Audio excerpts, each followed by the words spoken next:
Hello everybody, CritCrab here with another story, this one about a player who had a crush on a party member who already had a boyfriend, but instead of respecting her boundaries, he decided to enlist the DM's help to put them together in the most romantic way possible, by killing everyone else.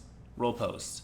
We were all pretty excited about a new D&D campaign, but things for our group had been going poorly for a couple sessions. Swarms of drunk cultists had been leaping at us out from the darkness and killing us off one by one. The noob player with the tiefling rogue was told his character, who had been an unconscious cult prisoner the week before, had been killed about a half hour into this session. This was the third time the noob's character had been taken out before he had a chance to do anything. The DM started rolling for the rest of the party in a dice tower so no one could tell how well they were doing. All of the players rolled awful while all the cultists rolled great. The cultists got the ranger and then cut down the warlock as well when she tried to surrender. The barbarian was some distance away, but it was obvious he was going to go down next when the DM told him his leg cramped up and limited his moving. All the other players were off to the side grumbling except for one, the DM's friend Puss in Boots, who'd run off last session and had his own private adventure for the first half of this session. The DM had made his rolls for him since he was still at work, but he was in the Discord with us. The DM hadn't bothered hiding Puss in Boots' rolls in the dice tower since Puss in Boots couldn't see them.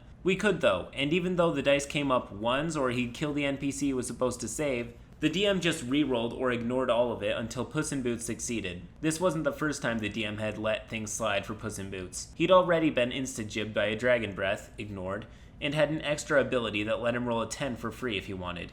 He could attack again if he rolled a 1, and he'd take turns during other players' turns, and enemy turns as well. In spite of getting extra love from the DM and having more D&D experience, he didn't seem to be a very good player. He would insist things be done a certain way and then never follow through when the rest of us did. Or the opposite, tear down other players' ideas but use them himself. He'd abandon battle plans to play White Knight for the Warlock. He'd bounce around to butt in to be a part of every scene and conversation on top of the things he was already doing on his own. Tells other players what they see, think, and feel and how they react to them.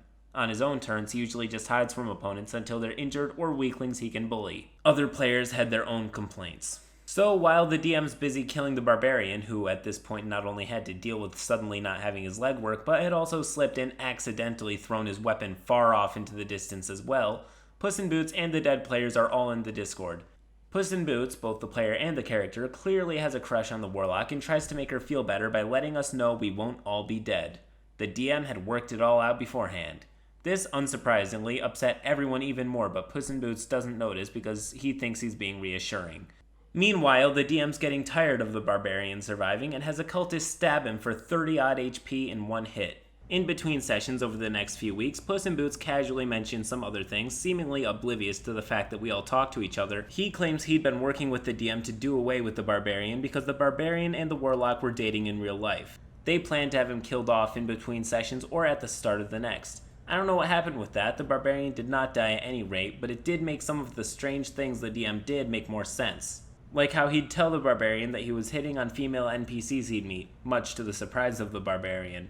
I'm not sure if he thought having a romance suddenly thrust upon him would stick and keep him out of an in-game relationship with the warlock, or if he thought that that would send her into Puss in Boots' arms out of jealousy, because as we all know, that's how women work. It also came out that they'd set up the noob's character to die as well, because Puss in Boots was the rogue first, and saw a player who was a tiefling as having a better chance of wooing the warlock, also a tiefling. Unfortunately, the noob did not get that piece of news fast enough, and had already rolled up a charismatic tiefling tank.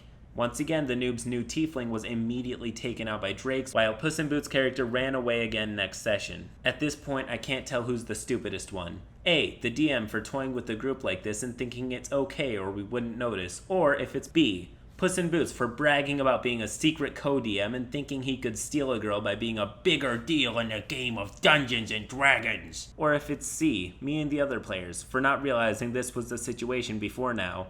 At this point, I'm mostly just hanging out to see how big of a dumpster fire this turns into. I suspect I'm not alone in this. TLDR, Puss in Boots is friends with the DM. Puss in Boots has a crush on the girl in the group.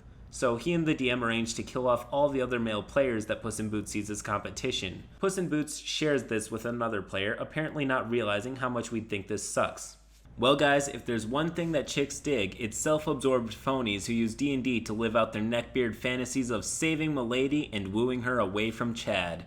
No, wait, Seriously, what did he expect to happen after everyone else died? It's anybody's guess, I suppose. Anyways, that concludes today's story, but I have something really important to say. Our last community spotlight video was received so well that I have decided to make another, but this time it's going to be based on posts that all of you submit to r/CritCrab. There you can post horror stories, game tales, memes, and green text. The community spotlight video has no set release date yet, as I'm browsing the subreddit frequently and saving posts to include in the video. This subreddit is an awesome monument to our amazing community, and I hope to see this subreddit become as amazing as the Discord. See you there.